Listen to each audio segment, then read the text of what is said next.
Hello, I am Hauptmann-Gurski, and today I'd like to introduce my historical novel about Russian gypsy singer Nadezhda Plevitskaya. She became accredited to the Tsar's court and was a friend of Sergei Rachmaninoff. After the revolution she was in exile in Paris, became a spy, and she was caught. I'd like to read two snippets for you. Her breakthrough performance was in Nizhny Novgorod in 1909. When she was waiting in the wings for her bracket, Nadezhda could hear and see some of the audience in the large hall of fairs. They gave her goosebumps. She looked at the red flowers on her tambourine, the red poppies in the fields. How long was it since she touched real ones? There was thunderous applause for the red and yellow clown who was on before her. Then the compeer told a joke, looked into the wings, saw Nadezhda was signaling she was ready, and fired away. Ladies and gentlemen, once again our fair in Nizhny is set to make Russian music history. Tonight it is my pleasure and indeed a great honor to announce a new singer who will reach into the audience's hearts all over the empire. She sings the songs that we all know and love, the little songs that people sing at home on sad or happy occasions. From Father Tsar's palaces to the tiger hunters' cabins in the Great White, these are the songs that nobody can ever forget. As our great Leo Tolstoy wrote some 50 years ago, no one who has known the gypsies can ever cease humming their songs, over and over, in or out of tune, but always with pleasure, because they remain so sharp in his memory. In years to come, ladies and gentlemen, you will say, I saw Plevitskaya's first performance in Nizhny.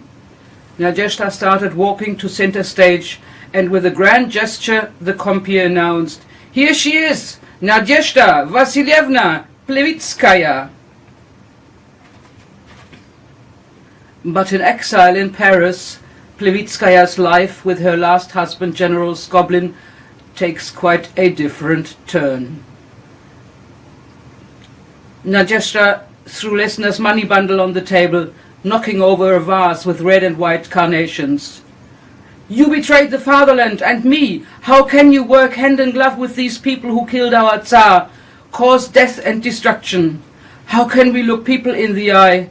How can you look Kutchepov and Wrangel in the eye when you are betraying them every day?" Skoblin brought a towel from the bathroom and wiped the water off the tablecloth.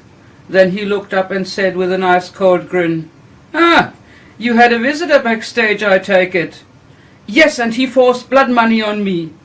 "Shock horror," Nikolai said sarcastically. "I'm sure you'll find good use for it." "Stop it, this is no game. It'll blow up in our faces, it must." "No, by then we're gone. And besides, you have no choice. We have no choice. You insist we go back? So I need a pardon. Did you think they'd give it for nothing? Don't you remember? A favor for nothing means bill deferred. But do I have a surprise for you? I will not only be pardoned. As soon as we are back, they will return your old apartment to us, and I will get a special post in the army." "What? You must be dreaming. You're a white officer. You fight the Bolsheviks." Skoblin smiled scornfully. "That's what you think. Ha! That's what everybody thinks. Maybe it's time for you to grow up and confront reality." He lit another cigarette, took deep draws, and blew the smoke out slowly. "I confess," he declared, "I have always been on the side of change. People couldn't even build a little library for the villagers without censors approving or rejecting every single book. And simple books there were too, because most of the peasants in the village had barely learned to read. Do you remember the children in the cellars, working for the merchant class folding pretzels?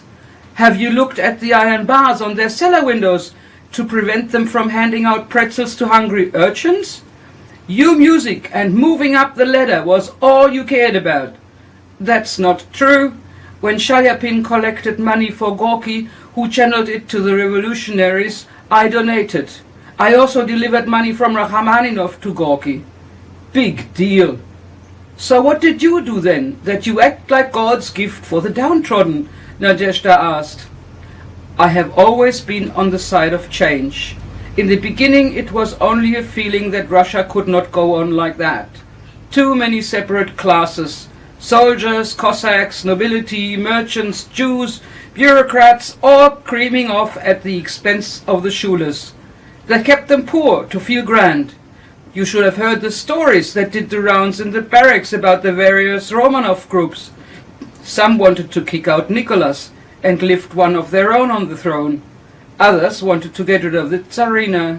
We heard about their scheming from the palace guards. That's what they spent their time on, during a war, mind you. Every day there was another conspiracy. They had no sense to use their resources for anything else than to preserve the power of the ruling class. Nadezhda listened open-mouthed as it poured out of Nikolai. Anyway, I never did anything before the October Revolution. There was always a group in our regiment who was sympathetic to the Bolsheviks. Lenin's people understood that a little reform here or there was not going to achieve enough improvement, plus end the war.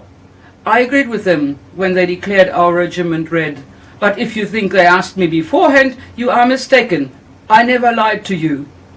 You're a red plant, Nadezhda whispered, shocked. I wouldn't put it that way, Skoblin answered with a foxy smile. I keep an eye on the counter-revolutionary movement from the inside. I prevent another civil war. Haven't you had enough civil war yet? Пожалей ты меня, дорогая,